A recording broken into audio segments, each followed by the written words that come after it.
후보자님 우선 지명을 축하드립니다. 감사합니다. 예, 제가 처음에 문제를 제기했던 거는 간단한 이슈입니다. 일반 국민 관점에서 최근 5년간 5억을 벌었는데 지출이 13억 정도 되다 보니까 제가 사실 그 갭이 일반 국민들로서는 너무 큰 갭이거든요. 그러니까 월급에 거의 2.5배의 지출이 있다 보니까 이제 돈이 어디서 나왔느냐 이게 문제가 됐던 거고요. 후보자님 말씀하셔서 이제 유학 비용은 그 전 배우자께서 내셨다고 하니까 그건 좀 이따 따져보기로 하고, 그래도 현금 6억 정도가 비는 상황이거든요. 그래서 제가 아까 사실관계를 언뜻 말씀해 주셨는데 일단 우선 사실관계를 좀 한번 확인해 보고자 합니다. PPT를 먼저 띄워 주십시오. 일단 아까 축의금은 받긴 하셨지만 다 처갓집으로 주셔서 축의금은 수익으로 안 잡혔던 것입니까? 그렇습니다. 네, 축의금은 그러면은 수입에서 안 그 전에 한 가지 빠져나오고. 말씀드리자면은 네.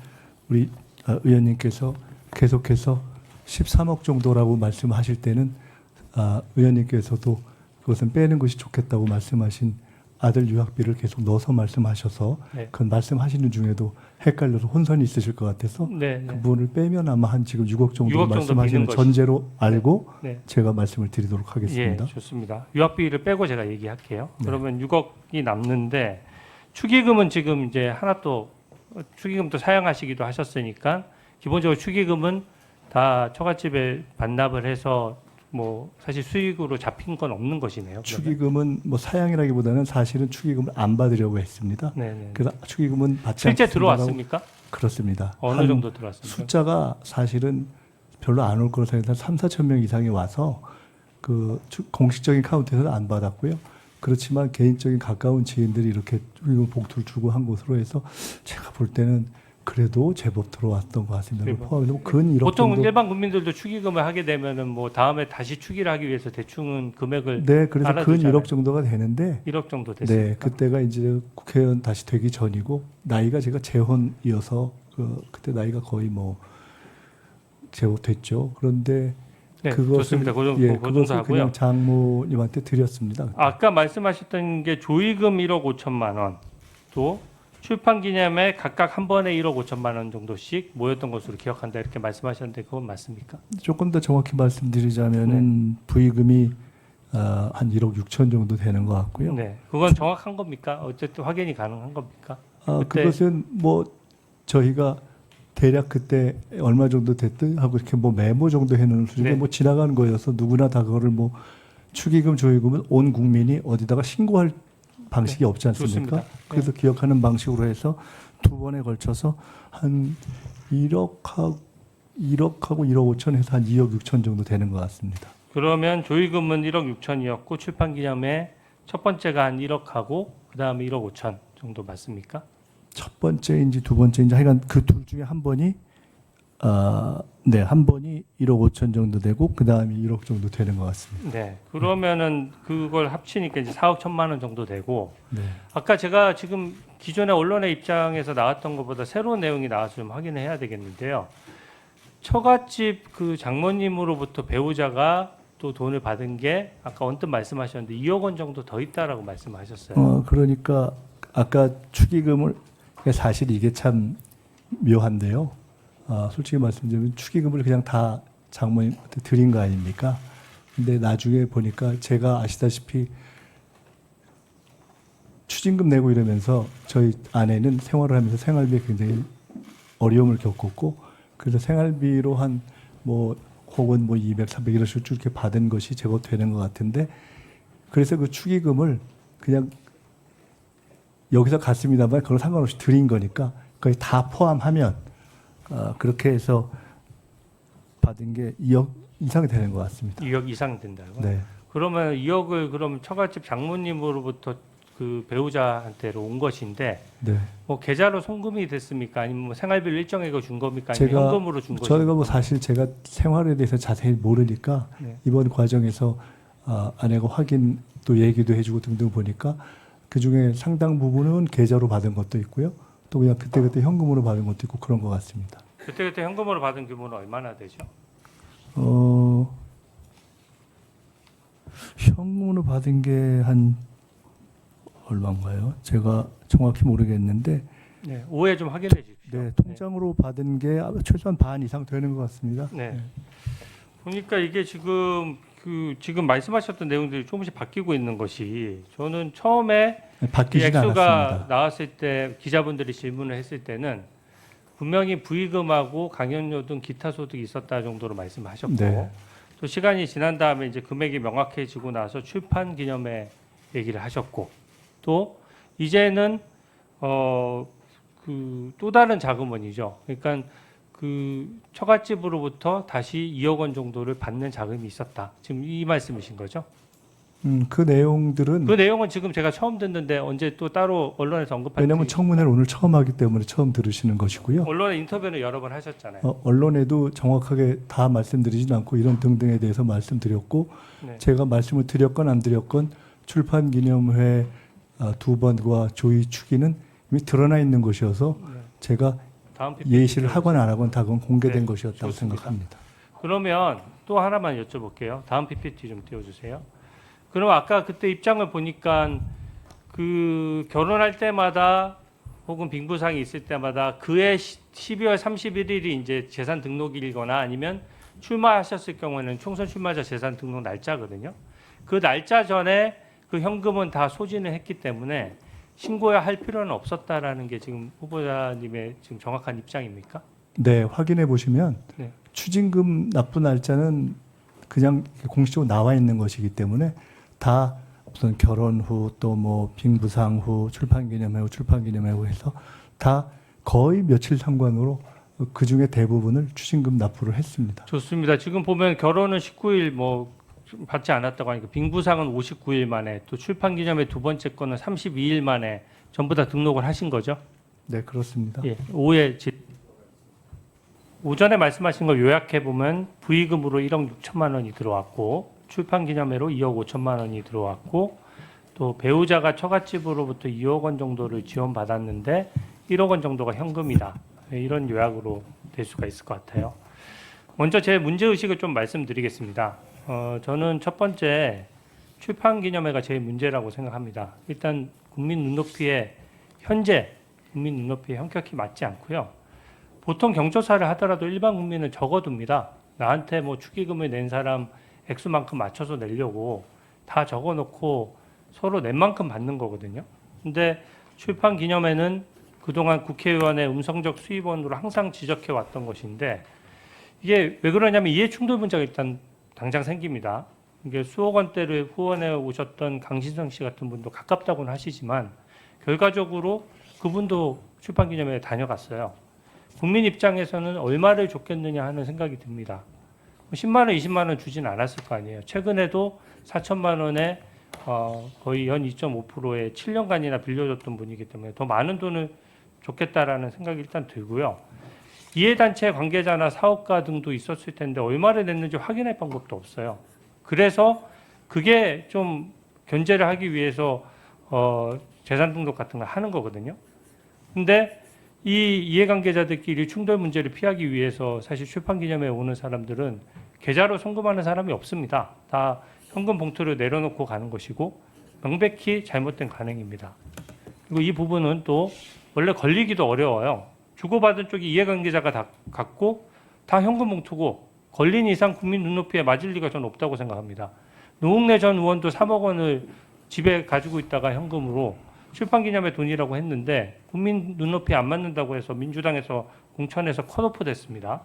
입법 로비 사건에서도 이해단체가 불과 3천만 원 준 것이 이해단체와의 이해관계가 얽혔다라고 해서 뇌물죄가 됐어요. 이게 그리고 통상 금액이 또 크면은 증여세 문제도 생기기 때문에 이게 내용이 안 나와서 모르겠는데 내용이 나온 이상 항상 문제가 될 수 있다는 점을 말씀드리고요. 이 인세를 제가 국세청에 확인해 봤더니 1,300만 원 정도인데 맞습니까? 인세로 수익으로 잡힌 것이. 제가 국세청에 확인했으니까 아마 거의 정확할 겁니다. 어떤 책과 관련한 말씀이신가요? 두 권의 책 전부 다 합쳐서 국세청에 신고된 인세가 1,300만 원 정도인데 그렇게 확인하셨으면 그것이 네. 맞겠죠. 예. 근데 후보자는 야인 시절에는 사실 출판기념회를 안 하셨어요. 근데 이게 보면은 국회의원이 되어서 권력이 있어야 사실은 사람들이 모이고 현금 봉투가 나오는 것이지 현실적으로 그냥 책을 팔아서 이 돈을 모으는 건 저는 좀 현실적으로 어렵다라는 생각이 듭니다. 그리고 빙부상 조의금도요. 국회의원도 다 김영란법 적용 대상이거든요. 물론 뭐 그 빙부상이고 그렇기 때문에 일정 부분 조의금은 불가피하다고 생각하지만 그게 일단은 최근에 수입 대비 지출이 너무 높다 보니까 1억 6천만 원이나 들어온 것도 일반 국민 관점에서는 좀 과도하다는 생각이 들어요. 왜냐하면 장례 비용도 다 부담을 했을 거고 처가 쪽에도 가족이 있을 텐데 후보자에게 1억 6천만 원이 배정이 됐다는 얘기거든요. 그리고 아까 말씀하셨던 처갓집 2억 원 중에 1억 원 현금이 사실 현금이 일반 국민들이 다 하지 않지 않습니까? 그래서 사실은 이 1억 현금 부분도 결혼한 자녀가 독립생계를 하는데 생활비와 현금 주면 일반 국민이 바로 증여사 탈루 문제가 생기고요. 표를 한번 봐주십시오. 이게 지금 후보자의 5년간 그 순자산 증감액입니다. 보시면은 빙부상이 있던 애는 지금 원래 연봉 1억 정도 받는 가정이 생활하고 교회 헌금하고 이렇게 했을 경우에 저축하기 한 3천만 원, 5천만 원 저축하기도 쉽지 않거든요. 근데 순자산으로 는 게 2억 1천만 원이니까 아마 빙부상에서 했던 돈이 입금이 된 것 같아요. 근데 문제는 2021년입니다. 2021년도 한 푼도 안 쓰고 모아야 저게 1억 2천만 원의 재산이 늘 수가 있거든요. 근데 재산 등록이 됐다라고 하지만 빙부상이 있고 나서 그 다음 해에도 재산이 1억 1천만 원 는다는 걸 알 수가 있고요. 2022년도에 출판기념회 있을 때는 순자산이 대폭 증가했습니다. 2억 5천만 원이 증가했고 또 출판기념회 두 번째에는 오히려 아까 말씀대로라면 현금 1억 5천, 1억씩 각각 들어왔어야 맞는데 순자산은 또 줄어들었어요. 근데 제가 주목하는 건 2024년도인데요. 이때는 이 세비로 다 쓰고 나서도 2억 1천만 원이 늘었거든요. 여기에 대한 자금은 어떻게 생각하십니까? 말씀대로라면 뭐가 2023년도에 늘었다고요? 재산 등록을 다 마치고 2024년도에 현금이 하나도 없었어야 맞는 거잖아요. 네.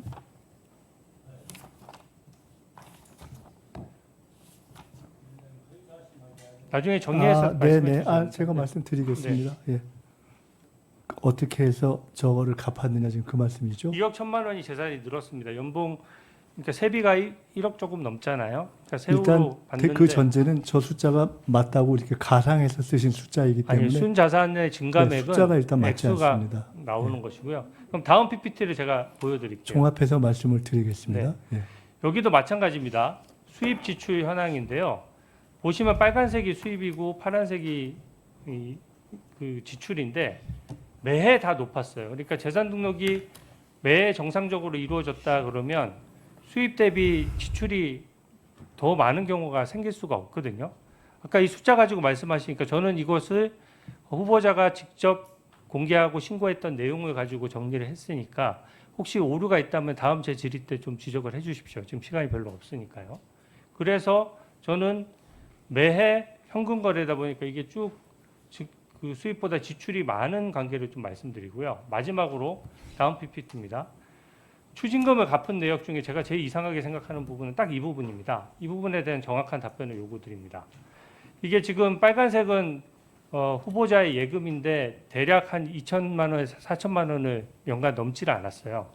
그리고 배우자 예금도 제가 체크를 해봤는데 2023년도랑 2024년도에 별다른 변화가 없었습니다.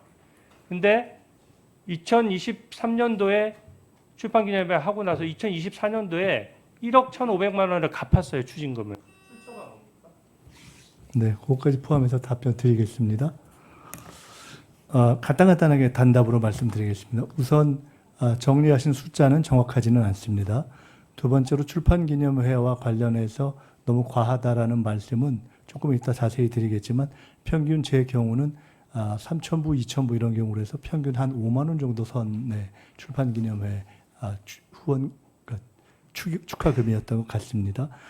아까 강신성 씨를 말씀하시면서 수억 원을 후원했던 이렇게 표현하면서 넘어가셨는데 그런 바가 없다는 말씀을 이미 드렸고 강신성 씨는 1차 정치자금 사건 때 너무 피해를 크게 보셔서 그 이후로 제게 4천만 원을 빌려줄 때도 맨 마지막에 빌려줬고 그 이외에 후원 회장을 맡거나 해도 사실은 후원금을 아마 거의 안 냈던 것으로 저는 기억하고 있습니다. 그러니까 그래서 그런 관계를 유지해 왔다 하는 말씀을 드리고요. 그 법과 관련해서 지금 의원님께서 출판기념회를 포함해서 심지어 축의금, 조의금까지 다 문제를 제기하신 것은 사실은 국회의원의 범위를 넘어서는 전 국민이 축의금, 조의금을 신고해야 하는 문제를 새롭게 제기하신 것이어서 그것은 저는 의원님께서 어떤 법을 제기하거나 하시면 그런 차원에서 저는 별도로 논의할 사안이 아니겠는가 이렇게 생각을 합니다. 마지막 질문 드리겠습니다.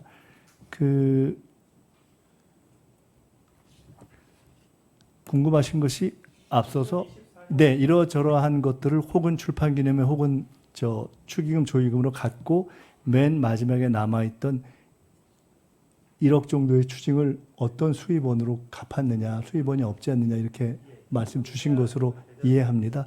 대출했습니다. 24년에 1월 31일 날 1억 8천을 대출해서 그중에 1억 정도로 추징금을 갚고 나머지 8천만 원은 그 해에 있었던 저희 선거 비용에 준비해서 썼고 그 선거가 끝난 연후에 선거 보전을 받아서 나머지를 다시 다 갚았습니다. 그렇기 때문에 수입에 관련해서 일체 걱정하실 내용이 없다. 그리고 대단히 죄송한 말씀인데 우리 주 의원님께서 복잡하게 그래프를 그려주셨는데 사실은 저렇게 그래프를 복잡하게 그리기에는 앞뒤 다 통틀어서 제게 남아있는 부모님까지 포함한 2억이라는 재산은 저렇게 그래프를 그리기에는 너무 작지 않은가라는 생각이 들어서 그렇게까지는 수고를 안 하셨어도 괜찮지 않았는가 하는 생각을 해봅니다. 후보자님, 저는 원래 그 논문 표절 얘기는 잘 안 하는데요. 기준은 좀 명확합니다. 인사검증을 할 때 각주랑 인용 여부가 제일 문제거든요. 근데 아까 후보자께서 각주나 인용 부분에 좀 미흡한 점이 있어서 잘 모르는 부분이 있었을 것 같다 이렇게 말씀하셨는데 한번 제대로 한번 체크를 한번 해보십시오. 그리고 그 내용을 아까 제가 화면에 뜬 것만 보더라도 거의 많은 문장들이 제대로 된 인용이나 각주 없이 그렇게 되어 있기 때문에 그 기준이 다른 게 아니거든요. 독창적인 아이디어가 있다는 건 제가 존중하는데 그 기준이 무너졌으면 사실은 통상적으로 다 모든 대학에서 그렇게 표절을 판단하고 있고 민주당에서도 그동안 어떤 인사검증을 할 때, 인사청문회를 할 때 같은 기준으로 계속 얘기를 해왔거든요. 그래서 국무총리 후보자로서 기준이 너무 떨어지지 않게 그 부분 한번 체크해 보시기 바랍니다. 네, 의원님 말씀 감사하고요. 2010년 시점에 탈북자 문제에 대해서 국제법과 인권의 관점에서 별로 제기를 안 할 때 그 문제를 제기하기가 쉽지 않았던 중국의 대표적인 대학에서 저 문제를 제기할 때 저 나름으로는 탈북민에 대한 애정을 갖고 저 문제를 시작했다는 말씀을 드리고 네, 그건 존중하는데 반대 시각에서 보면 그렇습니다. 청와대에서 논문을 심사할 때 왜 저런 것도 못 걸렀지 하는 생각도 들 수 있는 그리고 거거든요. 그 이후로도 국내에서 탈북민들과 비교적 깊게 관계를 맺어왔다는 점을 감안해서 그럼에도 불구하고 주신 말씀들에 대해서 지금 제가 다시 논문을 쓸 수 있는 때는 아니기 때문에 충분히 감안해서 제가 앞으로 여러 가지를 생각해 나가겠다는 말씀을 드리고요. 네. 그 점을 감안해서 주셨으면 좋겠습니다. 저희가 고맙습니다. 재산관계를 계속 얘기하는 거는 좀 불편하시더라도 사실은 사전에 자료가 제출돼서 저희도 나름대로 검증할 시간이 있어야 되는데 지금 가장 핵심 내용인 수익과 지출에 대해서 답변을 하셨을 때 청문회장에서 말씀하신다고 하셨어요. 그러다 보니까 지금 사실은 청문회장에서 처음 듣는 얘기들이 많기 때문에 여쭤볼 수밖에 없는 거를 좀 이해를 해주시고요. 이게 지금 보면은 그 6월 16일에 처음으로 후보자께서 페이스북에 입장을 남겼습니다. 그러니까 언론 보도에서 수익과 지출 차이가 딱 봐도 너무 차이가 난다. 그러니까 스스로 신고한 내역을 보더라도 공식 수입 외에 2배 이상의 지출이 있었다. 이런 지적이 있었던 거거든요. 근데 첫 번째 해명이 조금 더 자세했으면 좋았을 것 같아요. 세비와 기타 소득을 생활과 채무 변제에 썼다. 이렇게 글을 쓰셨거든요. 그러니까 일반 국민들이 느끼기엔 저도 그렇고 기타 소득인가 보다. 기타 소득이란 건 그 국세청에 신고하는 내역을 말하는 겁니다. 그렇기 때문에 이때는 사실은 출판기념회 현금이라든지 사실 출판기념회가 제일 큰 금액인데 지금 보니까 또 배우자의 어떤 처갓집에서의 지원 같은 내용이 하나도 제일 큰 부분이 빠지고 지금 나온 상태거든요. 그리고 3일 뒤인 6월 19일에 언론 방송에서 이제 인터뷰를 하셨어요. 그때는 이제 조금 더 금액의 차이가 또 명확해졌을 텐데 그때는 축의금, 조의금, 출판기념회 두 개만 말씀하셨어요. 그것도 배우자 얘기가 없었거든요. 그러니까 액수가 지금 그러니까 뭐 차치하고더라도 대략 5, 6억 정도의 지금 국민들이 눈으로 확인할 수 없는 돈들이 있는 건데요. 그 돈에 대해서 해명이 지금 이제 와서 여기 청문회장에 와서 또 이제는 장모님으로부터 지원한 금액이 2억 원이나 됐다라고 하니까 좀 몇 가지만 좀 확인을 하겠습니다. 이게 왜냐하면 해명이 자꾸 바뀌면은 가뜩이나 현금이고 무슨 공식적인 입금 계좌나 이런 걸로 확인도 안 되는데 자료도 제출 안 되고 청문회에서 직접 해명하시겠다라고 하면서 새로운 팩트가 나오니까 이게 지금 국민들 입장에서는 좀 소명됐다고 못 느낄 수 있거든요. 그래서 보면은 배우자가 어머니로부터 2억 원 정도를 받는 과정에서 증여세 신고는 되어 있는 건가요? 사실은 제가 나중에 보니까 경우에 따라서는 뭐 200만 원, 300만 원 이렇게 이제 어머니로부터 받은 거 아니겠습니까? 그때. 근데 그게 이번에 이제 과정에서 총액이 제법 돼서 그에 대해서 증여세도 처리한 것으로 알고 있습니다. 증여세는 지금 이제 인사청문회 직전에 처리가 된 건가요? 네, 그렇습니다. 네, 이제 발견해서 처리를 한 것이네요. 그렇습니다. 사실은 저는 저렇게 손을 좀 벌렸다 하는 것도 사실은 잘 몰랐습니다. 네. 그러면은 배우자의 수입원에서 뭐 후보자님의 그 무슨 추징금을 변제하도록 한다든지 이렇게 돈이 섞인 건 없이 그냥 배우자 계좌로 돈이 들어와서 쓰인 거기는 겁니까? 제가 제 세비가 아직 보셨다시피 뭐 매달 500만 원, 700만 원 이런 식으로 거의 그냥 다 잘라서 들어가는 시기여서 그리고 이제 목돈이 생기면 갚고 나머지는 분납하는 시기여서 그걸로 다 추징금에 썼기 때문에 아마 저는 남은 돈을 갖고 생활을 하는 것을 빡빡하게 한다고 생각했는데 그걸로 이제 모자라서 생활비를 이렇게 요청한 지원을 받은 것이어서 거기서 무슨 추징을 네, 받고 이런 건 증여세 없습니다. 납부는 언제 얼마를 했는지 여쭤볼 수 있나요? 제가 정확하게 확인해서 말씀드리겠습니다. 예, 좀 말씀해 주십시오. 근데 2억 원 정도 중에 1억 원 정도는 계좌로 들어갔다라고 하는데 네. 저희가 항상 좀 말씀은 제가 믿는데요.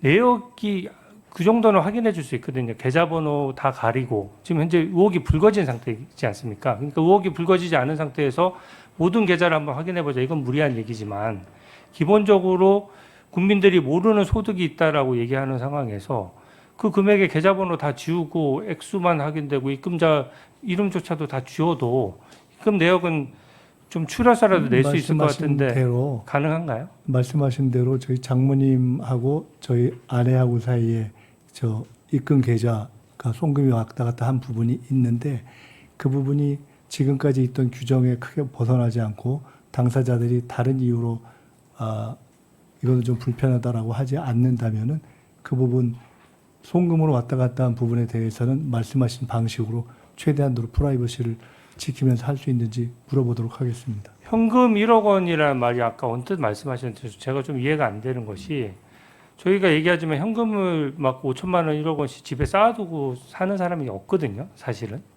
그리고 그러면 현금이 있으면 사실은 뭐 이자가 붙지도 않고 기본적으로 현금 보관할 때 좀 누가 도둑 맞을 수도 있고 그렇지 않습니까? 적은 액수는 당연히 보관이 가능한데 근데 이 현금 부분 중에서 현금 1억 원 정도가 있었다라고 하니까 그러면은 장모님께서 배우자께 현금을 그것은 현금을 따로 전달했다는 뜻입니까? 저희 장모님이 아까 말씀드렸듯이 저희 축의금을 처음에 전달해서 그냥 가지고 계셨던 것도 있고 저희 장인어른이 또 돌아가셔서 부위도 있었습니다.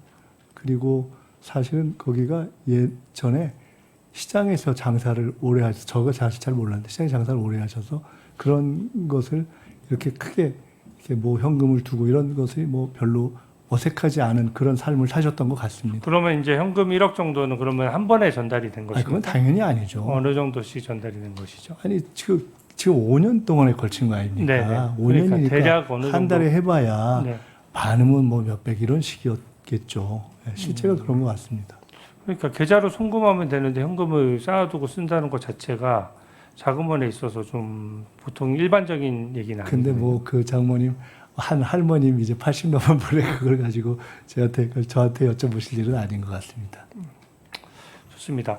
아들 유학비 부분도 마찬가지예요. 지금 말씀하신 대로 전 배우자께서 내셨을 수도 있는데 그것은 제가 기본적으로 아까 이미 소명 방법으로 소명 간접적 방법을 제가 방법 듣고 나서 말씀- 제가 반론을 조금 말씀드리고 네네. 싶은데 지금 그 원래 우리가 그러니까 딱 코넬대 입학 자금만 놓고 얘기를 했을 때 그게 그 한 몇천만 원 다니지 않습니까? 학비를 내는 것이. 그러면은 현실적으로 뭔가 달러를 바꿔서 들고 가거나 하기 힘들어요. 그래서 무조건 송금이죠. 예, 무조건 송금입니다. 근데 제가 아까 받은 자료를 보면 뭐가 오류가 있는지 몰라도 어떻게 왔냐면 아드님의 외국한 신고 내역이 없다라고 나왔거든요. 근데 이게 제가 알기로는 준 쪽과 받은 쪽이 전부 다 나올 수가 있고 실제 아드님 계좌만 보더라도 바로 예를 들어 복사해서 그건 가릴 거 다 이겁니다. 가리고 저로부터 송금된 아들에 대한 외국한 신고 내역이 없다는 아마 그 확인서를 보셨을 겁니다. 왜냐하면 그러면 아드님한테 한번 물어보셨어요. 그러니까 그 전 제가 배우자로부터 보낸 게 없으니까요. 그리고 그래도 지금 인사청문 국면이지 않습니까? 그래서 아니 근데 애 엄마가 그 보낸 아이한테 보낸 것은 계좌에 찍혀 있는 것도 그럼 확실한데 제가 물어보지 않았습니까? 지금 제가 이때까지? 애 엄마한테 연락을 해서 그거를 아니 보내달라고 아드님한테 할 여쭤볼 만한 수 처지는 있잖아요. 아드님한테. 아닙니다. 예. 아드님에게 말씀해 보실 수 있는 거 아니에요? 네, 제 아이는 이번에 그 뭐죠? 인턴 이런 문제 때문에 너무나 많은 주변에 뭐 이런저런 뭐 기자 뭐 등등등등 때문에 한 100여 명씩 친구들한테 미안하다고 메일을 보내다가 스트레스 받아가지고 제가 더 이상 얘기하기가 좀 미안한 형편입니다. 네, 그 부분은 그리고 사실은 제가 추정컨대 그 애엄마가 수입이 있습니다. 거기가 이렇게 활동을 하는 사람이기 때문에 그리고 FM으로 사는 사람이기 때문에 그 문제에 대해서 별 뭐 크게 걱정하실 만한 일이 없을 거라고 보는데 그걸 제가 이거를 계좌를 공개해 주시오라고 전할 입장에 있지는 않다 하는 것을 말씀드리겠습니다. 그 아까 배우자께서 증여세를 냈는데 언제 얼마인지 확인해 주시겠다고 하셨는데 확인이 되셨습니까? 저 오늘까지 확인하라는 것인지 몰랐습니다. 또 오늘 이어서 신상 질의를 다시 하실 거라고는 예상을 못했기 때문에 예. 아마 내일까지 확인하는 걸 오늘 뭐 만날 수도 내일 없었고 인사청문회가 내일이 마지막인데 그래도 확인해 네, 주셔야 되지 그래서 않나요? 충분히 설명드려서 신상이 아니고 정책 질문을 하시려나 이렇게 생각하고 네. 있어서 죄송합니다. 현금으로 준 것도 포함해서 증여세를 낸 것입니까? 증여세? 네. 당연히 그렇습니다. 그 지원받은 부분에 대한 총액으로 냈을 것이기 때문에 제가 확인해서 왜냐하면 말씀드리겠다고 한 현금은 것입니다. 이렇게 적어 놓는 게 아니잖아요, 장부에. 얼마가 들어왔는지 알고. 이렇게 하는 그거는 거지. 제가 알 바가 아니죠. 좋습니다. 그 강신성 씨하고의 관계를 좀 여쭤보고 싶습니다. 그 아까 저기 보니까 그 강신성 씨 관련해서 판결문에 사실은 유학비랑 그 2억 5천만 원을 지원했던 부분이 명시돼 있는데 그것에 대해서 그 지원받은 것을 부인하는 입장이세요? 아니 제가 말씀드렸지 않습니까? 그 판결문에 기초가 됐던 공소장에는 그 이전에 제가 아까 설명드렸던 그 배추농사해서 저희가 먼저 돈이 가 있던 부분들은 다 빼고 네. 일방적으로 지원된 온 부분만 했던 것이어서 그런 등등에 있어서 사실관계가 정확하게 부합하지 않는다고 말씀드렸고 더 정확하게 말씀드리자면 당시 그 사건을 할 때 강신성 씨가 증언을 하려고 할 때 그 증인으로 나오는 날 그 당사자를 특가법으로 걸어서 증언 못하게 하는 압박이 있어서 일제 증언을 못하고 네, 그 사건을 좋습니다. 끝낸 바가 있습니다. 강신성 씨는 지금 정북 정읍에서 건설 폐기물 업체를 하는데 그 업체 사무실도 한번 가보셨습니까? 지금 하고 있는지는 모르겠고요. 네. 과거에 했던 사무실 거기를 한번 가본 적이 있습니다. 네. 정읍 시장 중에 그 민주당 출신의 김생기 시장님을 좀 잘 아십니까? 잘은 모릅니다. 네. 아는 정도입니다. 그냥. 그게 오늘 지금 언론 보도가 나와서 좀 확인을 해야 돼서 여쭤보는 건데요. 언론 보도에 보니까 이 요지는 이런 겁니다. 강신성 씨가 전북 정읍 건설 폐기물 업체를 하다가 2011년 6월경에 사업 부지를 한 8억 정도 샀거든요. 근데 그 후에 김생기 정읍시장이 인허가권자로서 도시계획시설 시행사로 지정하면서 한 80억 정도로 대금이 올랐다라고 해요. 그래서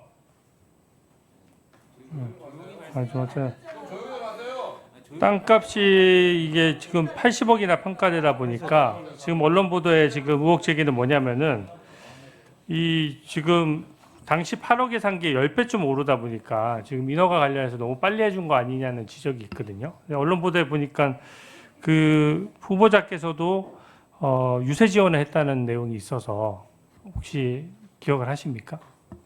제가 뭐 그런 사업의 내용 자체를 모르기 때문에 그 모르는 내용에 대해서 듣고 뭐 이해하지 못하는 내용에 대해서는 답할 상황이 근데 아닌 것 강신성 씨 같습니다. 같은 경우에는 정치도 같이 했지만 사업도 하시잖아요. 근데 그러면 지금도 출판 기념회에도 오시고 여러 가지 그것을 하시는데 이게 지금 향후에 약간 그 이해 충돌이나 이런 부분들에 대해서는 어떻게 하실 생각이세요? 뭐 그런 것이 없습니다. 이해 충돌할 것이 없는 것이 현재로는 주로 정치 활동과 관련해서만 제가 알고 있고 말씀드렸던 첫 번째 정치자금법 사건 이후에 워낙 피해를 봐서 저와는 깊은 인간적 관계로 때로는 후원회장을 맡을 사람이 없어서 맡아주기도 하고 뭐 그렇기도 했었지만은 따로 특정한 후원을 하거나 이런 것들도 절제하고 있는 상황이어서 별로 뭐 이해 충돌에 대해서 걱정을 하고 있지 않습니다.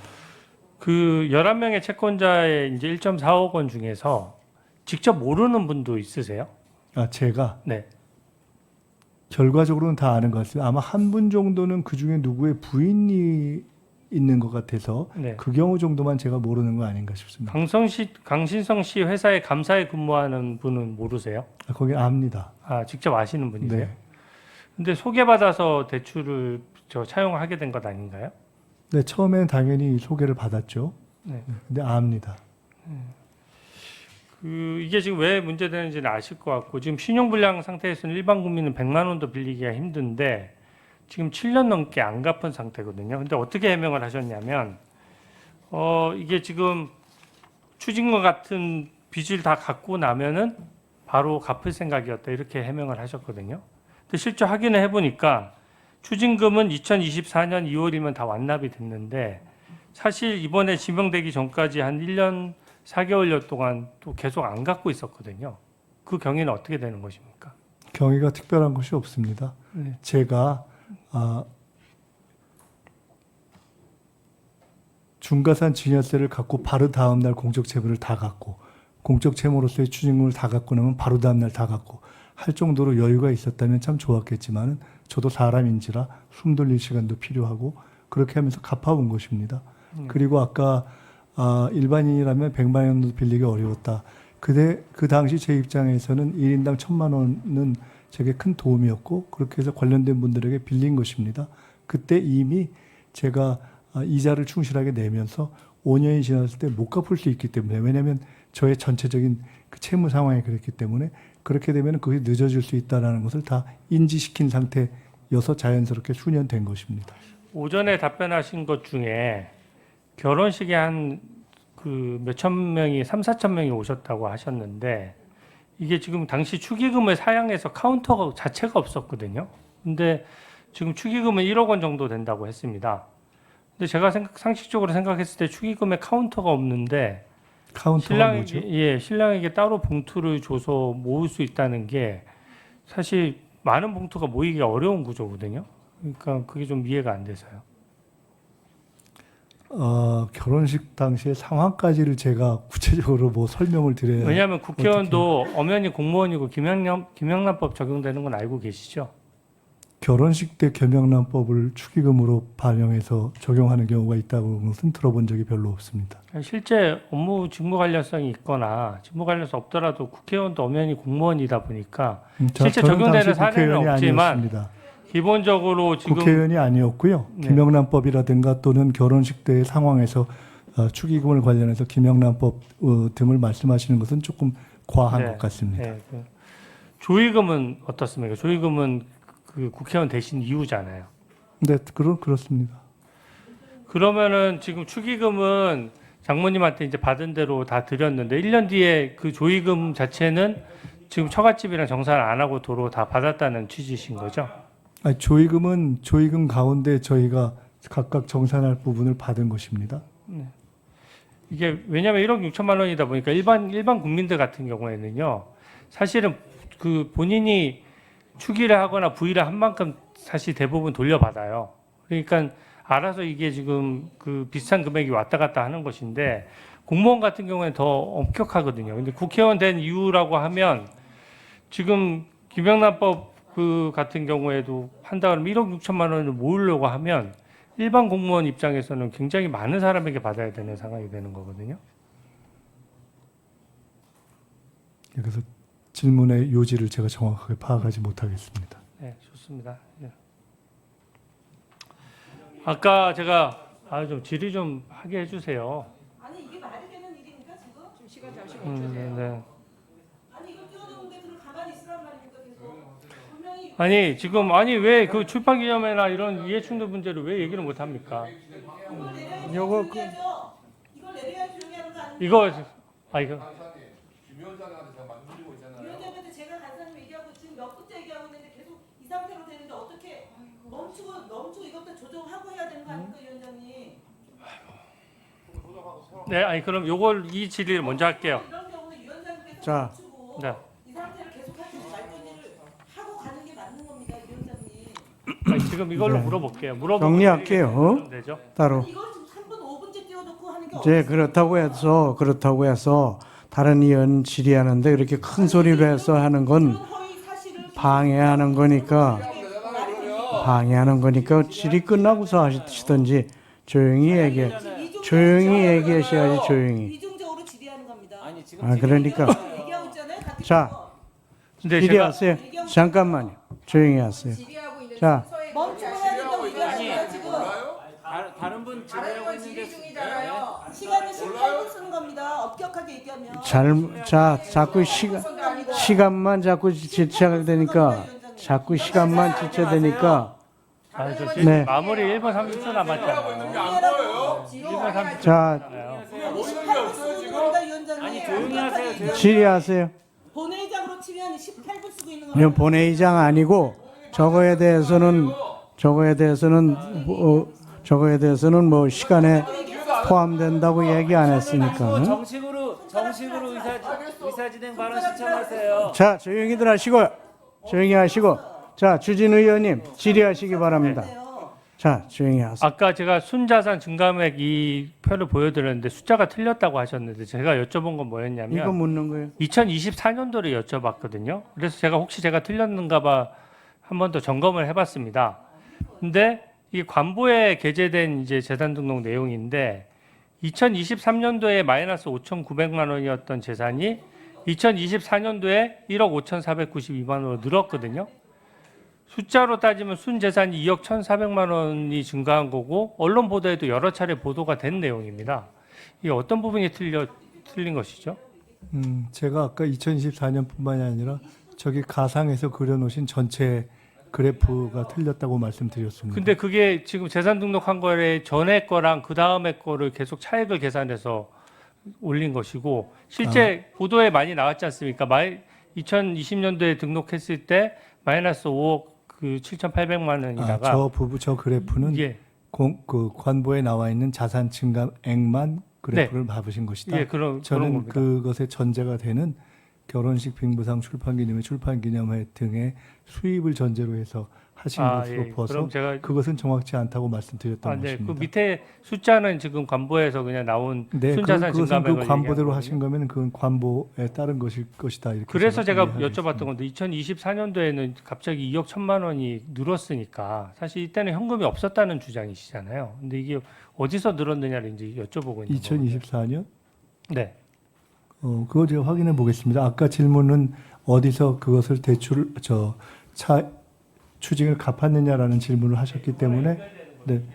그렇기 때문에 제가 말씀드린 것이어서 끝났습니다.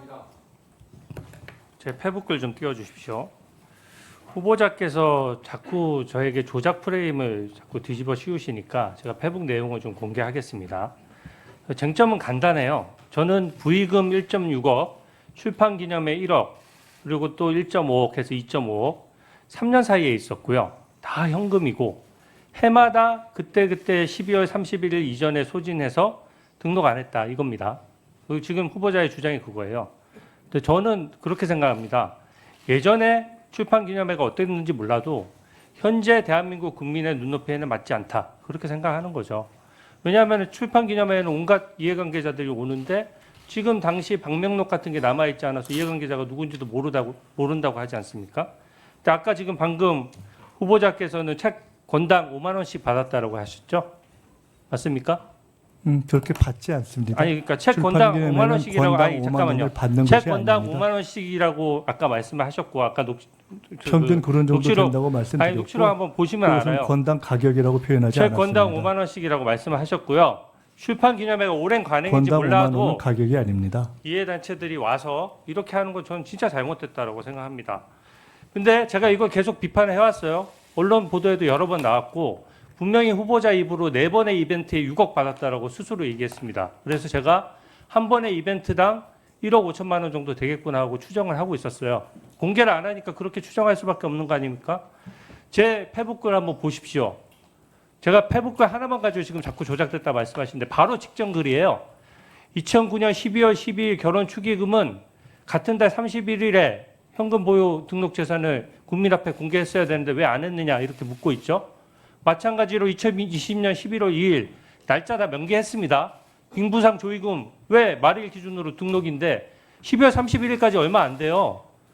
1월 아까 추징금 한 번에 다 갚았다고 하지만 예를 들어서 12월 2일 조의금을 받았으면 11월 3일에 추징금 다 갚았습니까?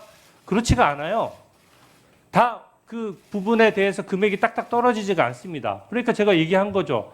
출판기념회 날짜도 분명히 명기했습니다. 2022년 4월 5일과 2023년 11월 29일 각각 해당 연도 말일에 등록했어야 된다. 이게 공직자윤리법과 공직자선거법을 위반할 수 있다.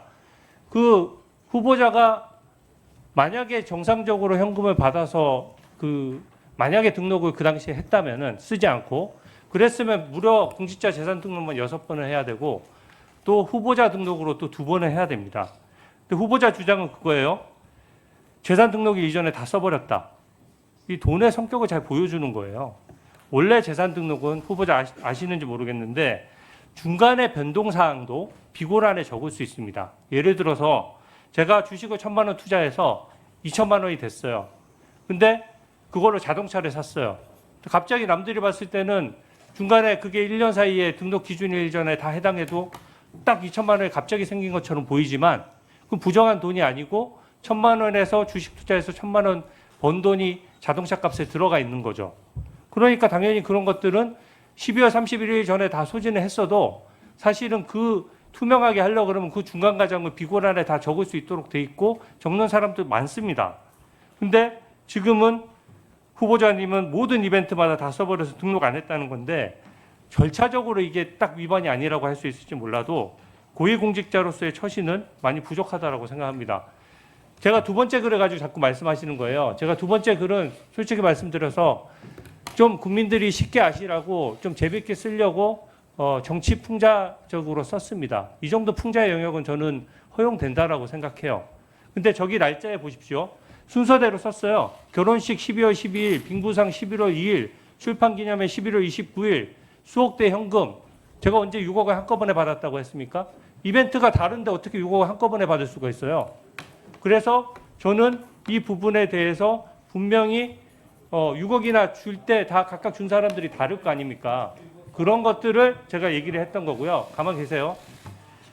다음 PPT 보여주세요.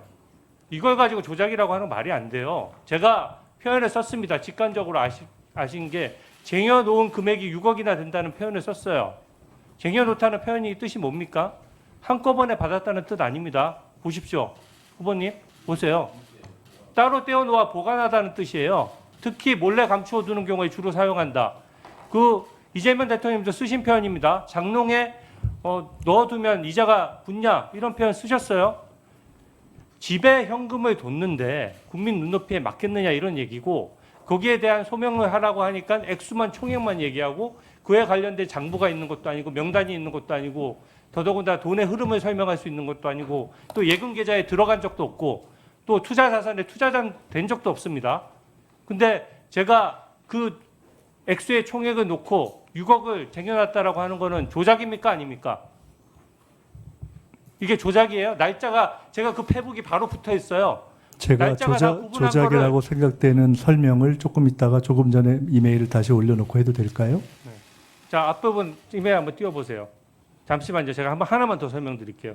저기 보면 날짜만 봐도 알 수 있어요. 두 번째 페북을 보면 결혼 이벤트의 순서대로 썼습니다. 12월 12일, 빙부상 11월 2일, 출판 기념회 11월 29일. 그리고 그 앞에 바로 앞에 페북에 보면 연도와 날짜가 정확히 기재돼 있고 그 당시 언론 보도 보십시오. 후보자님이 결혼한 지 며칠이고 결혼식 빙부상 출판 기념회를 한 달에 안 했다는 걸 모르는 사람도 있습니까? 이걸 가지고 조작이라고 하는 거는 저는 말이 안 된다고 생각하고 심지어 존경하는 우리 전영구 의원님이랑 저랑 방송에서 순차적으로 토론식으로 얘기를 했어요. 전영구 의원님도 말씀하셨습니다. 왜 조작하냐?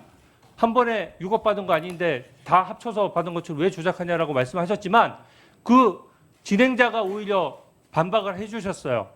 아니 주진우 의원 얘기는 그게 아니라 4번의 이벤트니까 6억이면 1억 5천이니까 억대를 받아서 어떻게 재산 등록일 한 달 전, 2달 전에 1억 5천 되는 돈을 어떻게 다 쓸 수가 있냐. 일반 국민이 20일, 30일, 40일 만에 현금 1억 5천 쓰는 거 보셨습니까? 보셨어요? 어떻게 씁니까? 현금 1억 5천을. 네, 그렇습니다. 말씀드려도 될까요? 네. 그 결론부터 말씀드리면은 주진우 의원님께서 본인이 썼던 이메일 페북이 국민들에게 네, 펼쳐주셔도 좋겠습니다. 지워주셔도 좋겠어요. 제가 기억하니까요. 국민들에게 조작이라는 인상을 주었기 때문에 저것은 문제가 있다라는 것을 일종의 토로하신 말씀으로 들었습니다. 예, 제가 해당 표현을 찍어서 말씀해 주세요. 그렇게 하겠습니다.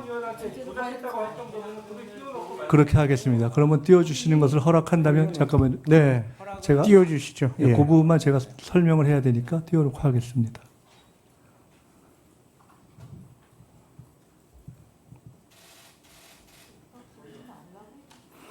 자, 주진우 4일로 되어 있는 부분에 2019년, 2020년, 2022년, 2023년을 각각 연도별로 한 부분은 3일 이후에 4일에 된 부분에 대해서 각 부분에 대해서는 그것을 어떻게 했었어야 된다라고 하고 질문까지 포함해서 선량한 질문에 해당할 수 있다고 생각을 합니다.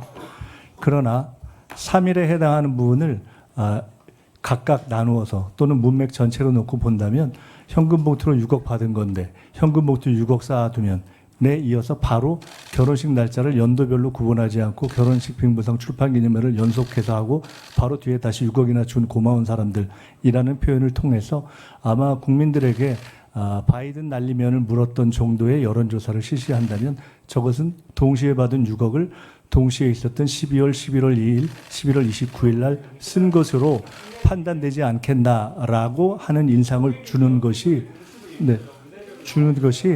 대단히 통상적이라고 보이고 더구나 저것에 그치지 않고 아마도 우리 주진우 의원님의 문제제기에 근거해서 공당인 국민의힘이 현수막으로 6억을 포함한 그런 얘기를 했기 때문에 잠깐만요. 지금 답변 듣고 했기 때문에 저것은 저 조작의 근거를 제공하신 것이어서 저는 저것에 대해서 제가 여기까지만 말씀을 드리겠습니다. 네, 저것에 대해서 제가 답변 잠깐만요. 예. 네, 말씀 더 하세요. 답변하겠습니다. 맘- 저 부분에 대해서 풍자라고 말씀하시면 사전적인 풍자가 조금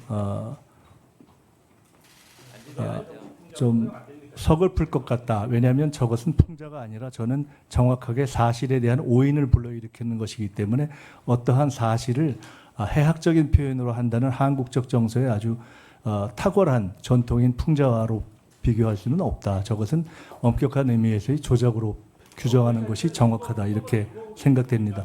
통상적이라면 저런 오인을 불러왔다면 저는 저런 오인을 불러온 분들이 본인이 또는 당에 명확하게 저런 오인이 없도록 해명하고 청문위원으로서 질의하는 것이 옳다. 이렇게 생각합니다. 그 인사청문회 검증을 위해서 이 정책 질의랑 신상 질의가 한 대략 어느 정도 배분이면 적당한 것 같습니까? 생각은 한 50대 50 정도면 될까요? 글쎄요, 그건 뭐 예, 뭐 아니 판단이 근데 다른 것 같습니다. 저는 그렇게 생각합니다. 지금 저희가 인사청문위원이 13분 계신데 지금 사실은 지금 여당 의원님들이 더 많고 저희는 위원장님을 빼고 야당 의원은 4명밖에 없거든요. 그래서 사실은 여당 의원님들이 신상 질의를 거의 안 하시잖아요. 그래서 저희가 언론 보도 나거나 또 공개된 자료로 되는 부분에 대해서는 좀 신상 질의를 하는 것에 대해서 좀 이해를 해주십사는 말씀 먼저 드리고요. 네. 그래야 전체적인 균형이 맞는 거죠. 저도 정책 질의 준비했습니다. 근데 전체 우리 인사청문 전체를 보면은 저희 4명이 아무리 신상 질의해도 한 30-40%도 안 되는 거거든요. 그래서 그리고 네. 또 후보자님 말씀을 들었는데 이제 저로 인해서 6억 원을 한 번에 받은 것처럼 오인받는 것이 좀 불편하시다고 하시는데 저는 약간 생각이 다릅니다. 이게 지금 쟁점은 몇 달에 6억을 받았냐 아니면 이번처럼 3년에 걸쳐서 받았느냐 이게 핵심이 아니거든요. 그리고 6억을 한 번에 다 받은 다음에 쌓아두고 썼느냐 아니면 여러 번의 이벤트에 그때 집에 두고 썼던 금액이 총 6억 원이냐 이런 것도 국민 입장에서는 전혀 중요하지 않습니다. 진짜 국민 눈높이와 관심사는 국회의원 세비가 꽤 많은데 출판기념회 할 때마다 1억씩 또 현금으로 받는 게 적당하냐 또 그 현금이 계좌나 투자자산에 들어가거나 재산 등록에 나타나지 않고 쓰이면은 국민들은 알 수 없는데 그게 관리 감독이 되는 거냐 또 그 현금은 세금 안 내냐 또 출판기념회에 참여하는 이해단체와 뭔가 좀 안 좋은 방향으로 유착될 가능성은 없느냐 또 김영란법은 하위 공무원만 지키고 고위직은 안 지켜도 되느냐 이런 질문 아니겠어요? 그리고 6억 외에 더 받은 게 없느냐 돈이 지금도 남아있지 않느냐 이런 의문이 현금 거래이기 때문에 그 현금 거래의 특성 때문에 저는 남을 수밖에 없다라고 생각합니다. 그렇기 때문에 제가 뭐 그 조작할 이유도 없고 제 글을 잘못 읽은 사람도 없어요. 이미 보도가 많이 났기 때문에 사실은 우리 국민들 수준은 제 글을 깨우쳐 주실 정도 수준이지 그 오독하실 분은 저는 없다라고 생각하고요. 출판 기념회도 제가 무조건 잘못됐다는 거 아닙니다. 실태가 드러났고 그게 얼마나 오래된 관행일지 몰라도 국민이 불편해하시면 고치자는 거예요. 그래서 제도권으로 양성화하자는 건데 제가 정치자금법 개정안을 발의했는데 솔직히 좀 내용을 이슈화하기 위해 가지고 검은봉투법으로 이름을 지었지만 사실 그런 이름이 불편하시면 제가 중립적으로 바꾸겠습니다. 이 경실련도 동의하는 내용인데 정치자금법 위반을 좀 개정해서 출판기념회를 투명하게 하자는 그 내용에 대해서는 후보자 생각은 어떠십니까? 한 번만 마지막 질문. 네, 정치자금법 개정안 제가 발의했던 출판기념회를 좀 양성화하고 거기에 따른 책의 권수를 좀 정가로만 팔게 하고 또 한 사람이 너무 몰아서 사면은 사실상 혜택이 될 수 있으니까 10건 정도로 제한하도록 했거든요. 그리고 필요한 신고는 사전에 할 수 있도록 했고 이 정도 내용이면 동의할 수 있는 내용 같은데 어떻게 생각하세요? 제가 법안 제출하신 내용을 못 봤기 때문에 설명만 갖고 이해한 대로 한다면은 출판기념회는 하되 액수를 정가로 팔게 하자 그 말씀인 것 네, 같으네요. 맞습니다. 그리고 네. 그 액수에 관해서 신고하게 하자 이 말씀인 것 네, 같습니다. 네, 그렇습니다. 저는 이미 출판기념회를 하지 못하게 하자는 건 아니신 것 같고 그래서 공감이 있고요. 하는데 가급적 양성화하면 좋겠다. 그것도 괜찮은 것 같습니다. 네. 다만 두 가지가 쟁점일 것 같은데 하나는 액수를 정가로 해야 하는가 또 하나는 그러면 그거를 공개하느냐가 있는데 공개하는 것은 신고죠 공개가 네, 공개 아니라. 내지 신고죠. 네, 네.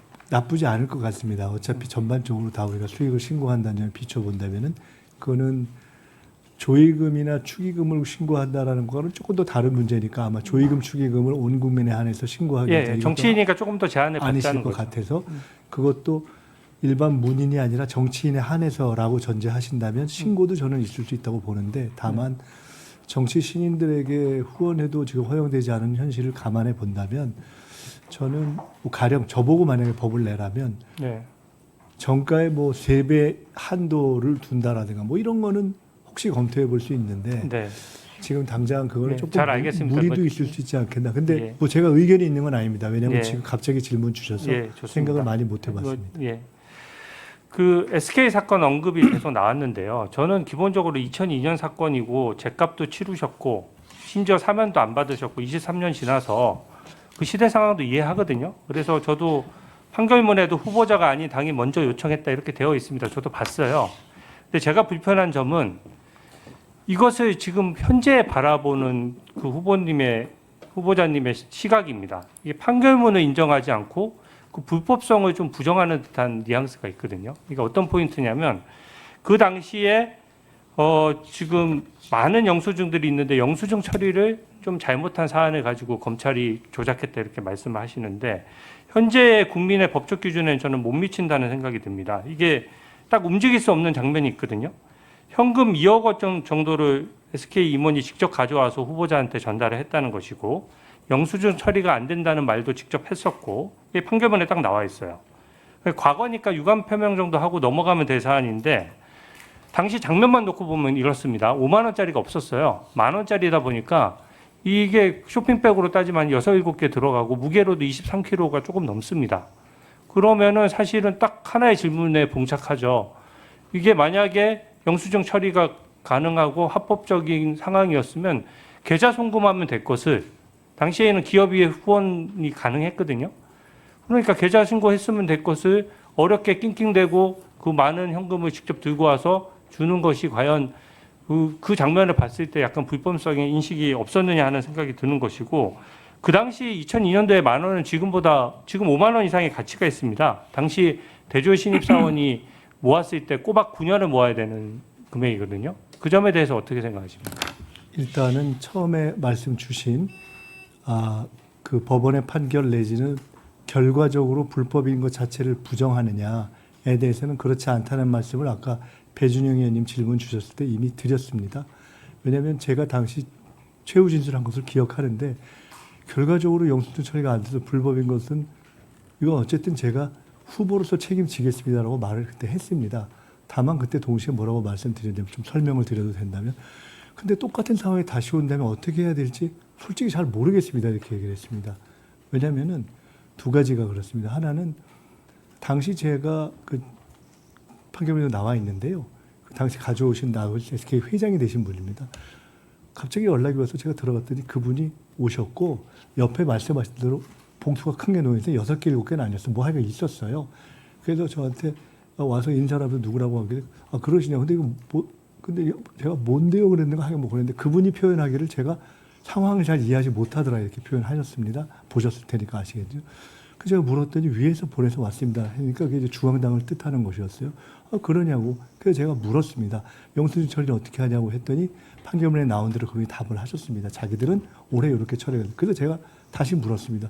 그러면 이게 기술적으로 처리할 수 있는 방법인지 알아서 알아보고 연락드리겠습니다. 그랬어요.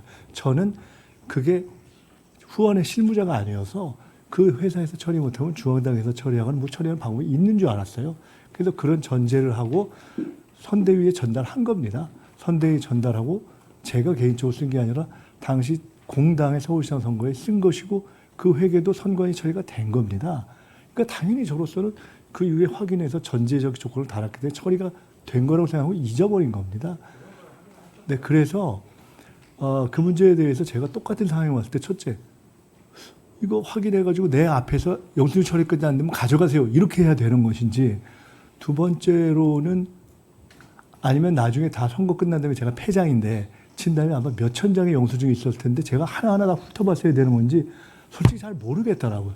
그래서 제가 어떻게 해야 되는지 모르겠습니다라고 이야기를 했었는데 그러나 전체적인 선거법상 영수증이 미발급되면은 문제가 있다라는 것이 법인이 책임지겠습니다라고 이야기한 것이고 추징금도 낸 것이고 사면복권 안 되는 기간도 달게 지낸 겁니다. 그냥 그랬다는 것을 말씀드린 것이고 다만 시작 자체에 대한 표적성은 명백한 거고 제가 들었으니까 제가 알 수가 없지 않습니까? 검사가 얘기해 준 거니까. 그리고 네 그렇기 때문에 네, 그래서 근데 제가 그거는 지금 오늘 얘기한 것이 아니라 그때 얘기한 겁니다. 그렇기 때문에 뭐 어떻게 할 수가 없는 것이어서 그래서 제가 사실은 이번 청문회에 그 당시에 그 대기업의 회장과 담당 검사를 찾아서 불러줬으면 좋겠다고 여러 번 우리 김영관 사한테 요청했던 겁니다. 그리고 그 당시 오셨던 분이 어떤 결혼식장에 오셔서 저한테 말씀하시기를 우연히 만났는데 자기가 기업 활동을 하면서 많은 사람을 만나는데 아무한테도 안 미안한데 김일성이 당신한테만 미안하다고 그러더라고요.